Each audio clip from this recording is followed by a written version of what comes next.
Hello! Have you got DOMS yet? DOMS is delayed onset muscle soreness, and it's what happens to us a day or two after doing a little bit more of a workout than we're quite used to.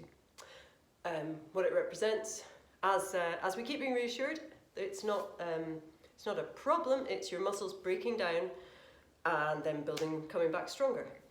And that's fair enough, except it can be a sign that you're not doing the exercises correctly. And since what I'm hearing quite a lot is that as people go to sit down, for whichever reason they have to during the day, things aren't very comfortable.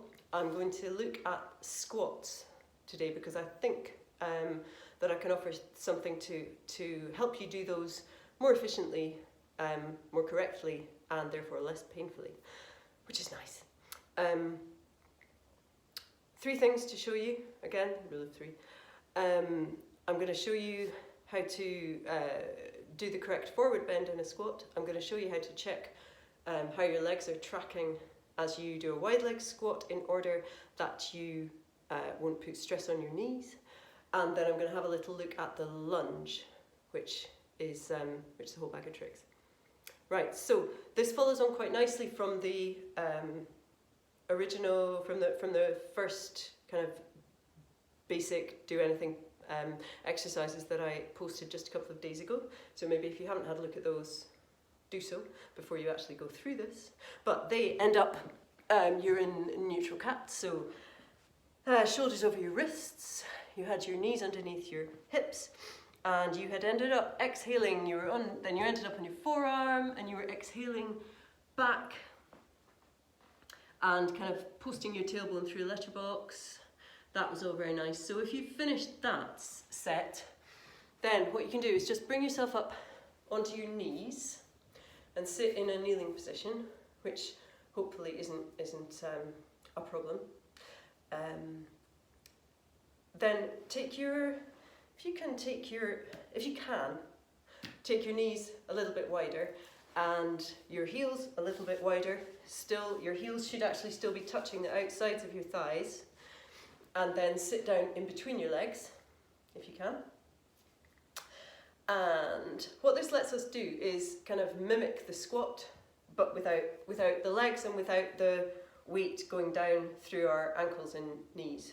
And actually without the weight going through the hips as well, because you're sitting on the ground, which is really nice. So as you sit there, what you'll find, there's quite a nice way to test this. If you think about leaning forward, so first off, lean forward just as you want to, bring your head forward, and you'll feel the weight travel forward, you'll feel weight go into your knees. Now if you were standing, the weight would go into your knees as well. And as well as the muscle soreness, after a little bit of doing low squats, people will start complaining that their knees don't like it. So this is a really good way to get around that. So I want you to contrast that feeling of just kind of curling forward, probably easier if I'm sideways. So if you're sitting here, if you just put your head forward, we increase the weight on the knees. By contrast, what I'd like you to do is inhale yourself tall, and then exhale breastbone and belly button forward so that you're taking yourself into a hip flex. Yeah, so your back is remaining kind of neutral, and what you're doing is bringing that neutral body forwards in between your legs. So what you're asking is for your hips to allow some movement there. And the breath would be inhale yourself up tall, exhale into the flex. Inhale tall, exhale into the flex.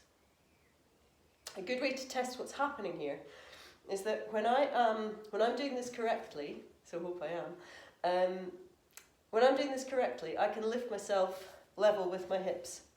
Yeah, so I can push myself up and down here because that's where my weight is. So even when I bring myself forward, I can push myself up and down here. If I don't flex my hips, if I don't take movement through here and I just bend my back to let me go forward, then what happens is that if I lift myself here, I just disappear forwards because my point of balance is a lot further forward.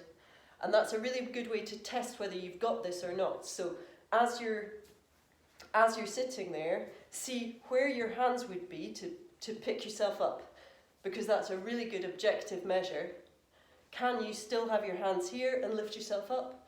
Or has your weight all come forward? Because as soon as your weight tips forward, all these muscles down your back are having to carry your head and carry you. So you're giving yourself a really good chance of hurting your back at some point later.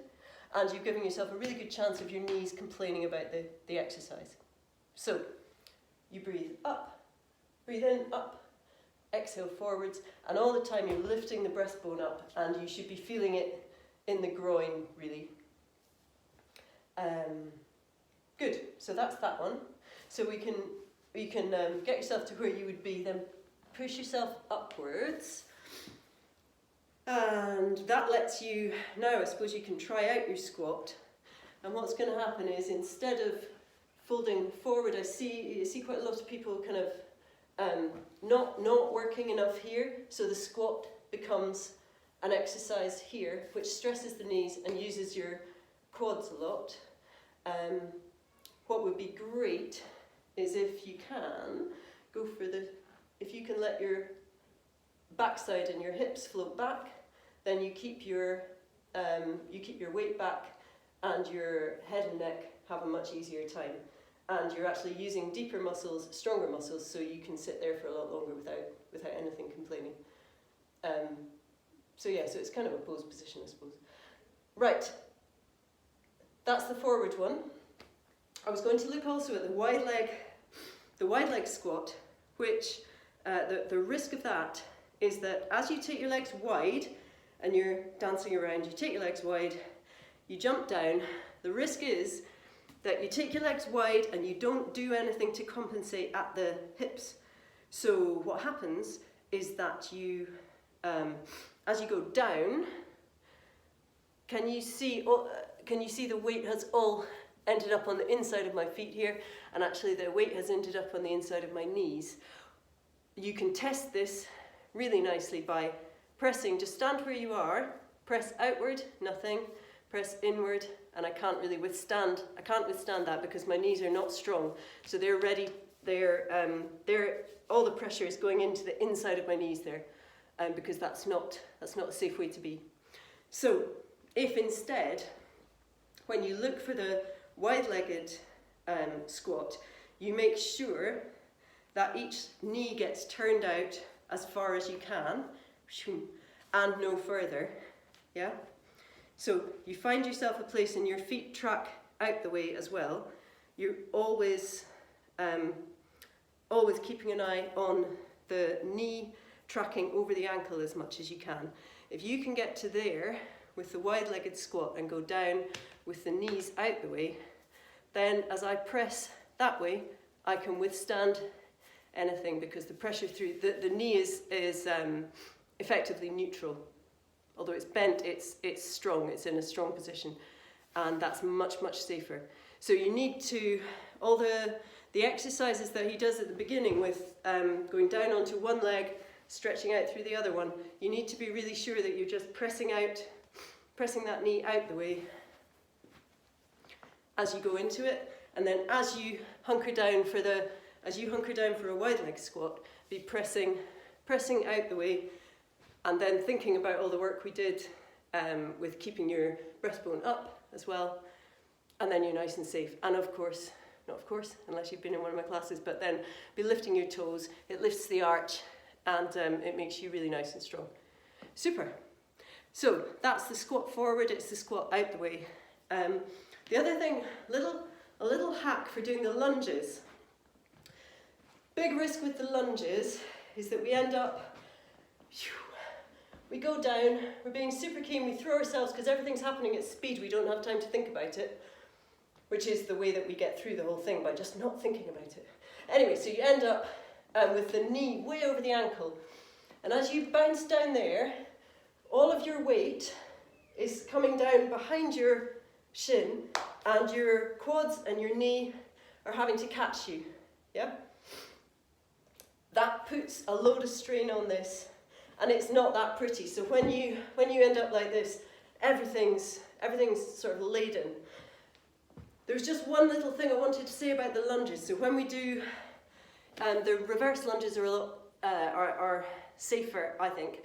and he does use them a lot. So where we're going backward, if you can think about, certainly to practice, keep your hands on the front knee and make sure you can always see that toe.